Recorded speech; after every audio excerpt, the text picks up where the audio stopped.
a very good afternoon to you. Thank you so much for joining us in another edition of the Farm Girls. And today I have a very interesting topic that I want to talk about, and I'm with one of the biggest farmers in Kajiado County. Farm girl.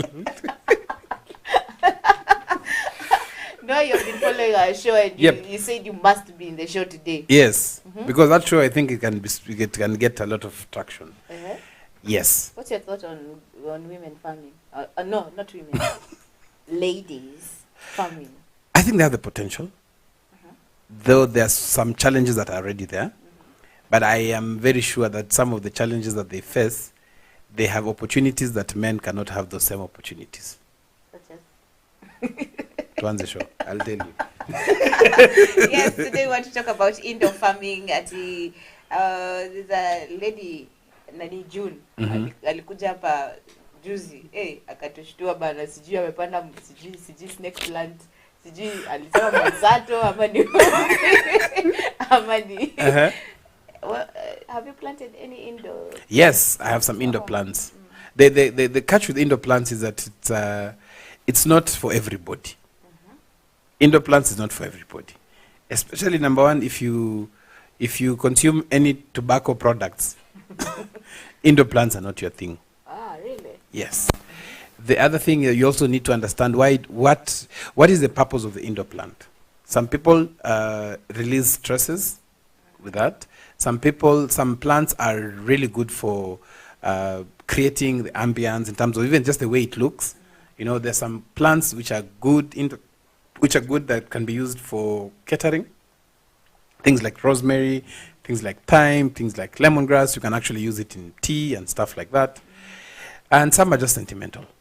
Yes, but again, there's so many factors to consider when you are actually thinking of. The reason why I'm asking you about that is because there are some kinds of farming ventures that are usually considered as female-dominated, and others are male-dominated. Because I'm assuming would a man really practice indoor farming? Kama kuna kakitu, my friend.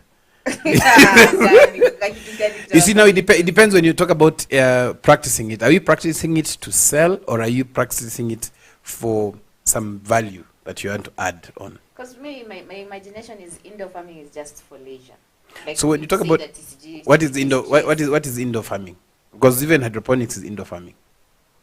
So or are we talking about indoor plants? The indoor plants and just indoor farming, like inside the house. Leave this on the greenhouse. Oh, not the ones for selling. Not the ones for selling. Oh, okay. Then I think that one, it normally goes with very many things. I've seen some. There's a company that does that in Karen. You know, we indoor farming here, kila mtu. Cliche. Yes. So, but again, as I mentioned, yes, there are some things. It's very hard for you to find. I don't know. I'm not saying in a bad way, but to find me looking at indoor plants, namnai.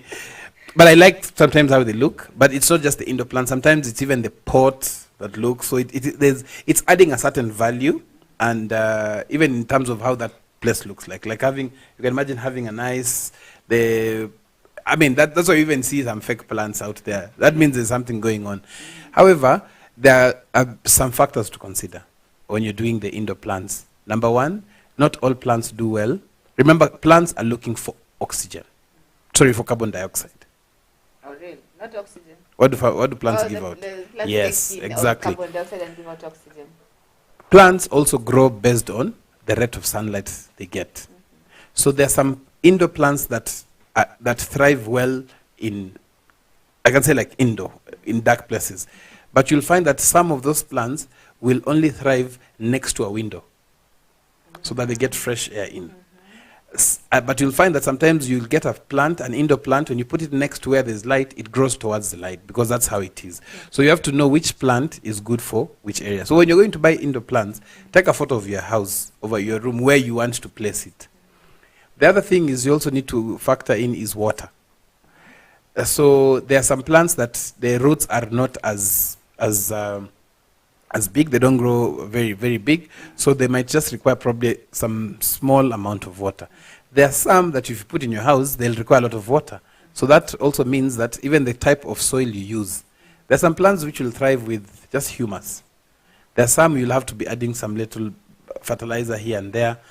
And so you have to really understand what you want to achieve. So if it's for ambience, you take a photo, then, I mean, these days there's even Pinterest. You can go and see indoor plants. Take those indoor plants based on the setting you want to put.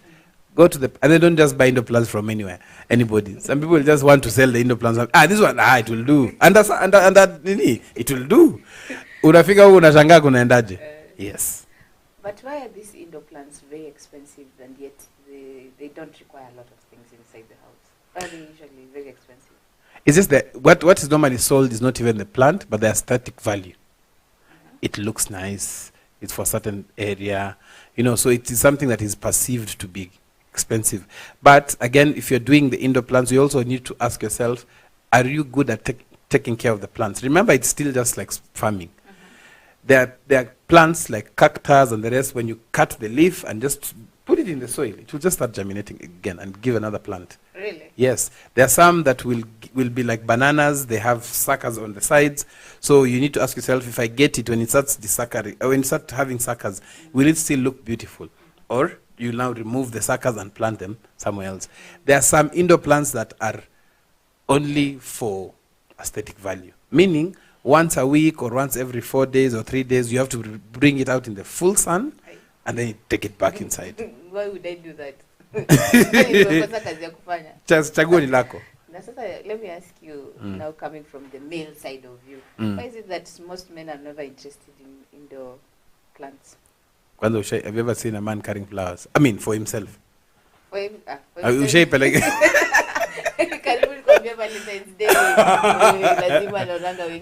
No, that's for delivery. Oh, not for yourself. How? Why are you never interested? I think, I don't know. I'm not sure. I can't even say. I've never even thought about it, by the way. I've never thought about having. Even I had one in my office and it just died. The green pot outside. I didn't know how to. I don't know. I think there's some value that. Yeah, I don't know why men are never interested in such kinds of crops. You just find them, they want to practice these big, huge kinds of farming zenye zinawapatia brain damage, high blood pressure, cancer. I didn't think that was the direction we were going to. They like this huge fields, wheat, maize. Kama, I've been called today from the farm. I'm being told that there's a thing called ngiri. You know ngiri? The warthog. Is that warthog? It has invaded our maize plantation. No. Yes. The maize that we were supposed to harvest. We will not have maize. No, we'll have some. But I'm saying, I'm just echoing what you're saying in terms of the bigger challenges that men think it's good for them. Take these small things and women are taking these indoor plants. And kuna stress. And then there's like stress because of that one plant. Like there's a friend of mine who sent me a picture and says, he had us talk about a certain foliar fertilizer and asked, can I use it for my indoor plant? I asked her, do you have a forest? Do you want to have a forest in your house? Again, that's something else. There's some plants, indoor plants. Remember, most of the plants, they breathe in through the pores on the leaves. So you'll find that sometimes there's some indoor plants you have to clean. You have to wipe. Yes. Again, so that's what I'm saying. You have to know which indoor plants are good for for your time. You can imagine wewe ni mtu wa sherehe. Saturday, Friday ulitoka, umerudi Saturday, hangover ukatoka, and probably this plant needs a quarter liter of water every day. Then it starts drying. Now you start getting stressed. Instead of the plant distressing you, it's stressing you more. Yes. And now you're telling me, instead of me wiping my baby's face even in the morning, I started wiping the leaves because it needs to breathe. And yeah. Yeah, so this is the Farm Girls Show. We'll be taking a short break. Do stay with us. I need to know, why is it that men are not interested in indoor plants and yet they suffer the hugest amount of stress? But that was not the topic of the show. The topic of the show is indoor plants. But not men. Kuna mubaba pale nje na nimetarget. Jackie, just imagine me. Na commute. Imagine me going to indoor plants na ipangusa hivi.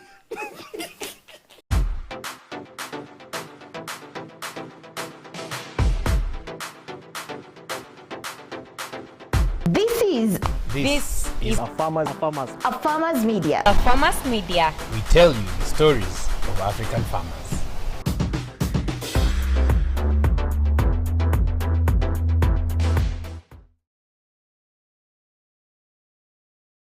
To the Farm Girls show with me, Jackie Moore, and I've been joined today by Noah. And before we come back to finish our discussion for today, there's this campaign you're running on aflatoxins on groundnuts. I just got educated or got learned about aflatoxin in groundnuts. I usually thought that aflatoxins only affects maize.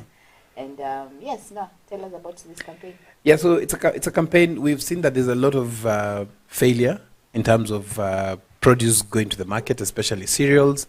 Talking about maize, talking about groundnuts, macadamia nuts. But the biggest challenge that we are facing is that farmers have not been educated well in terms of what is it. I remember we went to visit one of the millers, one of my best flour. You know where I come from. You have to be close to millers. I'm going to Kisiagi yako. Yes, and so what happened is that we were really educated. That's giant millers, makers of kana. And it was very interesting because when they told us that they reject close to 70% of the maize that comes to their farm, to their milling, to the miller, what happens is that they reject it because it has aflatoxin. And that means that maize goes to waste. The highest challenge that we are facing now is that there has not been proper education, farmer-based education on the how to mitigate aflatoxin in your produce. Highest chances aflatoxin comes in through the soil. That's why you find areas like parts of Upper Eastern, Murang'a area, some parts of Western Kenya. You find that there is very high levels of aflatoxin. The high mortality rates in what is it called in livestock, poultry, is because aflatoxin. It affects them, and actually we lose a lot of livestock on it. Yeah, so we'll be talking more about this campaign because there should be ways of how to dispose of some of these crops that have aflatoxins, because I'm sure they're not supposed to be buried back to the soil. Yes. So one of the messages that is coming out very clearly is we need to minimize environmental stress to the crop. That is high temperatures or poor soil fertility. So one of the things to do is to make sure, remember, most of the crops that are getting affected are not the ones under irrigation. So the highest rate of stress on the crops and pressure on the soil as well. So we are told that we need to ensure that we irrigate crops regularly to avoid the stress during dry spells. Then plant the crop at the recommended time when there is ample rainfall to ensure the crop matures by the end of the season. Interesting. That is one of the campaigns Farmers Media is running here in collaboration with Markup and UNIDO, funded yes. by the EU. Funded by the EU. Yes, so now we are back to the Farm Girls show. Mimi nilikuuliza kwanza. Niulize. Ati umeniona niko kwa plant hapa na ipanguza. Kwanza ndakuangalia zile za like. Hata wewe Jackie vile nakujua utaenda huko chini waambie Fiona nakupiga picha. Mbona dosi ana. Yes, so it's very interesting. So I think that's imagine. Exactly. I think it's a scenario where you ask me, hey, I have my indoor plants na tume fertilizer gani, rather than ni buy indoor plant. You know kuna kitu. Yani wezi buy mse indoor plant. That's a story for another day. Hata tu nikununulie mbegu ya kunde. Unaniambia hivyo. Yani wanatuna kakunde. Hata nimejamu. Lakini tunamoshene tunakuangana hapa Farm Girls and we usually talk about remedies, natural remedies to use. Now today we are talking about indoor plants. Yep. And I understand there are certain crops that someone can grow kwa ndani ya nyumba tu and they can use them. Yes. Nini moja ya facial. Hapo sasa umenitupa nje. Kwani amfanyangi facials? Aje sasa. Aje sasa. Amjipendi nini? Kuna vitu Kuna vitu za kujipenda nayo. Anaweza sema tu unachukua kitunguu na kelanga tu hivi alafu Hebu imagine. Kama wewe ufanyangi hivi nifanyaje? If you don't do it, how do I do it? Lakini emotion yenye niko nayo ni there's a lady nilitembea kwake. She was trying to tell me a way of preserving onions, and then she was like, you need to remove the outer skin, yes, and then you freeze them in the freezer. Does it work? Yes, so that really does wonders. But now you don't just freeze them; you have to put them in an airtight bag. Remember, if where you're storing has moving air, it means that thing can still continue living. So you need to preserve. So you put them in a bag. Like mostly it's a vacuum bags. Covering. Yes. Okay. You remove the outer covering so that now it's like healing. Yeah. And then what you do is that you put them in a bag. Then, if you can get the airtight bags, fantastic. If you can't get the normal paper bags, remove all the air from inside, squeeze it, cover it, done. How long will they last in the freezer? It depends on the steamer. Kenya steamer is but they can last once frozen well.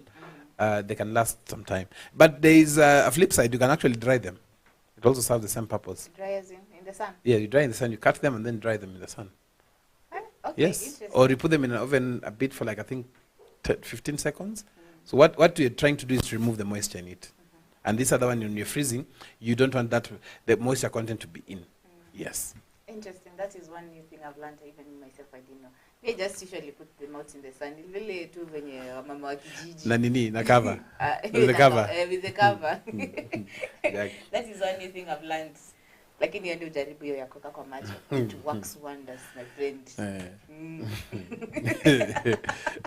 that has been the Farm Girls show. Do you have any comments to the young ladies who are still trying to think about venturing into farming? Yes. Try and understand what you want to do. Don't get into farming because it's a hype or you're excited or something like that, or you don't have anything else to do. I hear people saying, if you don't have a job, so you just start farming. Farming is not for the faint-hearted, my friend. And if you farming requires people who have thick skin. You know, thick skin. And you don't fear embarrassment. Slim ladies. It might be slim, but yeah. Okay. Yes. Una support team gani World Cup?